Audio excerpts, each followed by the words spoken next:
భారతీయ బ్యాంకులు 20 ఏళ్లలో అత్యంత దారుణమైన డిపాజిట్ సంక్షోభాన్ని ఎదుర్కొంటున్నాయి.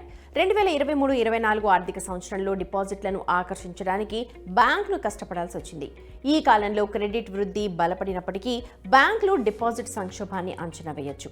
క్రెడిట్ టు డిపాజిట్ అంటే సిడి నిష్పత్తి ఇది దాదాపు 2 దశాబ్దాల్లో అత్యధిక స్థాయికి చేరుకుంది. సిడి నిష్పత్తి అంటే ఏంటి? ఈ నిష్పత్తి ఎందుకు పెరుగుతోంది? బ్యాంకింగ్ స్టాక్లకు సిడి నిష్పత్తి అంటే ఏంటి? మీరు ఇప్పుడు బ్యాంకింగ్ స్టాక్లను కొనుగోలు చేయాలా లేదా దూరంగా ఉండాలా? అర్థం చేసుకుందాం. ఆర్బీఐ ఇటీవల విడుదల చేసిన డేటా ప్రకారం సిడి నిష్పత్తి అంటే 2023-24 ఆర్థిక సంవత్సరంలో బ్యాంకుల రుణం డిపాజిట్ల నిష్పత్తి 0.38% నుంచి 80.3%కి పెరిగింది. ఇది 2005 నుంచి అత్యధిక స్థాయి. ఆర్బీఐ బ్యాంకుల సిడి నిష్పత్తిని అందించడం ప్రారంభించింది 2005లోనే. గృహ రుణాలు, ఇతర రుణాలతో సహా అన్ని వర్గాల్లో రుణాలకు డిమాండ్ పెరుగుతోంది. క్యారెడ్జ్ రేటింగ్స్ ప్రకారం సిడి రేషియో పెరగడానికి హెచ్డిఎఫ్సి విలీనమే ప్రధాన కారణం. ఎందుకంటే సెప్టెంబర్ 2023 నుంచి ఈ నిష్పత్తి దాదాపు 80% ఉంది. అయితే విలీనం వదిలేస్తే అప్పుడు సిడి నిష్పత్తి 78.1% ఉంటుంది. మార్చ్ 24, 2017 వరకు ఉన్న 75.8%తో పోలిస్తే ఇది 2.3% ఎక్కువ. సిడి నిష్పత్తి లోన్లు ఇవ్వడంలో బ్యాంక్ డిపాజిట్ బేస్ ఎంత ఉపయోగిస్తుందో చూపిస్తుంది. సిడి నిష్పత్తి ఎందుకు పెరుగుతోంది? ఆర్థిక సంవత్సరం 2025 పరిస్థితి ఎలా ఉందో ఇప్పుడు చూద్దాం. బ్యాంకులతో పోలిస్తే ఈక్విటీ సంబంధిత ఉత్పత్తుల్లోనే కస్టమర్లకు మంచి రాబడులు లభిస్తున్నాయని నిపుణులు అభిప్రాయపడుతున్నారు. దీన్ని దృష్టిలో ఉంచుకొని ఆర్థిక సంవత్సరం 2024లో రీటైల్ డిపాజిట్లు పొందడానికి బ్యాంకులు డిపాజిట్ రేట్లను పెంచాయి. పియర్ బ్యాంకులు, ఇతర పెట్టుబడి ఎంపికల నుంచి బ్యాంకులకు పోటీ పెరుగుతోంది. నిపుణుల ప్రకారం అధిక సిడి నిష్పత్తి, అధిక ధర, పారే డిపాజిట్లపై బ్యాంకులు ఆధారపడటాన్ని పెంచుతోంది. ఇది బ్యాంకుల ఎన్ఐఎంలపై ప్రభావం చూపుతుంది. అంటే నికర వడ్డీ మార్జిన్ కూడా కనిపిస్తుంది. హెచ్డిఎఫ్సి బ్యాంక్ ఎన్ఐఎం అలాగే ఉంది. ఆర్థిక సంవత్సరం 2024 మూడవ త్రైమాసికంలో త్రైమాసిక ప్రాతిపదికన 3.4% వద్ద స్థిరంగా ఉంది. ఇదేమైనప్పటికీ మార్కెట్ 3.6% మెరుగుదలని అంచనా వేసింది. దీని కారణంగా ఫలితాల తర్వాత స్టాక్ దెబ్బతింది.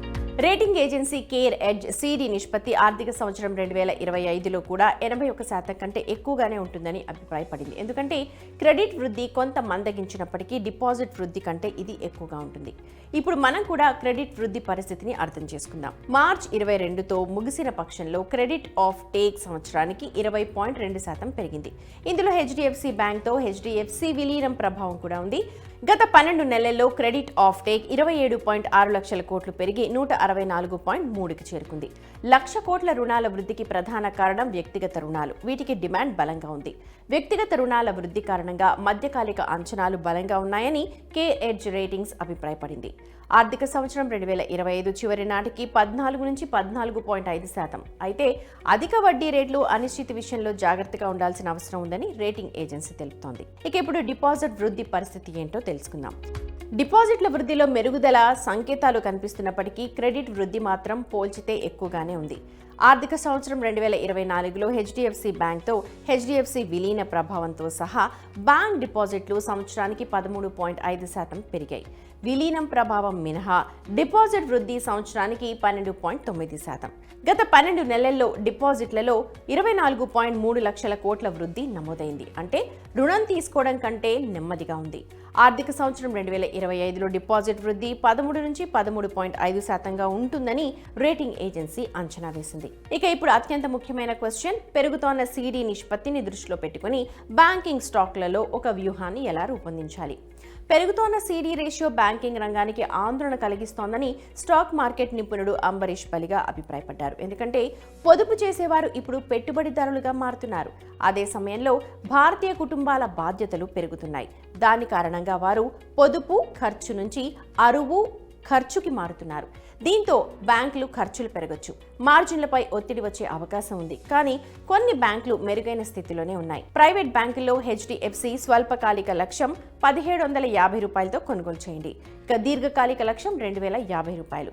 ఇక ఎస్బీఐ వంటి ప్రభుత్వ రంగ బ్యాంకుల్లో డిపాజిట్లు పెరిగే అవకాశం ఉన్నందున 930 రూపాయల టార్గెట్తో ఇన్వెస్ట్ చేయండి. డిపాజిట్లను పెంచేందుకు బ్యాంకుల మధ్య పెరుగుతోన్న పోటీ, అధిక సిడి రేషియో ఇష్యూల కారణంగా బ్యాంకుల మధ్య పోరు మరింత ముదిరే అవకాశం ఉంది.